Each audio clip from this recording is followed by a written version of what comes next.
Pambubugbog ang inabot ng isang binatilyo sa Pampanga. Ang dahilan niyan na wrong send niya kasi ang litrato ng isang babae sa isang group chat.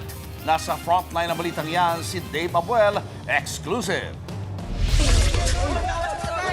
Pinagtutulungang bugbugin ng grupo ng mga lalaking yan ng isang kapwa binatilyo nang ma-videohan sa Barangay San Roque, Macabebe, Pampanga. Hinabol pa ng grupo ang binatilyo nang subukan niyang tumakas. Sa tansya ng biktima, nasa 15 ang nag-abang sa kanya, habang 10 sa kanila ang mismong kumuyog. Iniinda ngayon ng biktima ang mga bukol sa ulo, galos sa leeg, kamay at iba pang parte ng katawan. Kwento ng biktima, matagal na silang hindi nagkakausap ng babaeng dahilan umano ng pagsiselos ng isa sa mga lalaking nang bugbog sa kanya.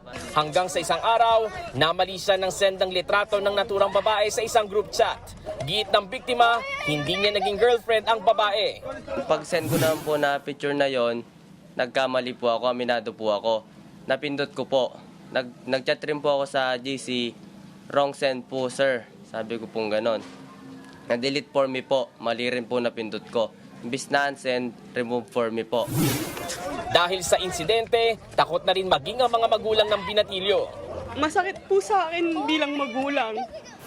Saka, pag nakita nila naman yung video kung anak nila yun, masakit din sa kanila kung mangyayari sa kanila yun, di ba? Pag nakita namin yung video, sabi ni Papa niya, ay hindi ko na siguro mapapareglo yan, sabi niya.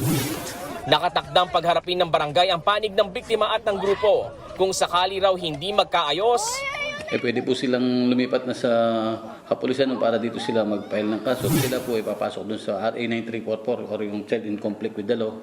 Tapos kung may mga, yung iba dun sa nambumog, kung ay nasa tamang edad na or age of majority, sila naman po ay mapapailan ng kaso na sa RA 7610 or yung anti-child abuse po natin. nakausap ng News 5 ang magulang ng dalawang kasama sa grupo. Kung ano nga po yung nangyari, hindi po kami ng pasensya. Gusto ko naman po na maging maayos din po yung panig nung sa mga batang kasama ng mga anak ko at dun po sa batang nandun po sa video.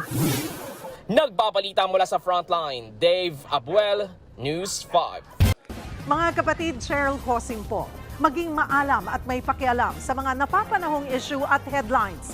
Mag-follow at mag-subscribe na sa social media pages ng News 5.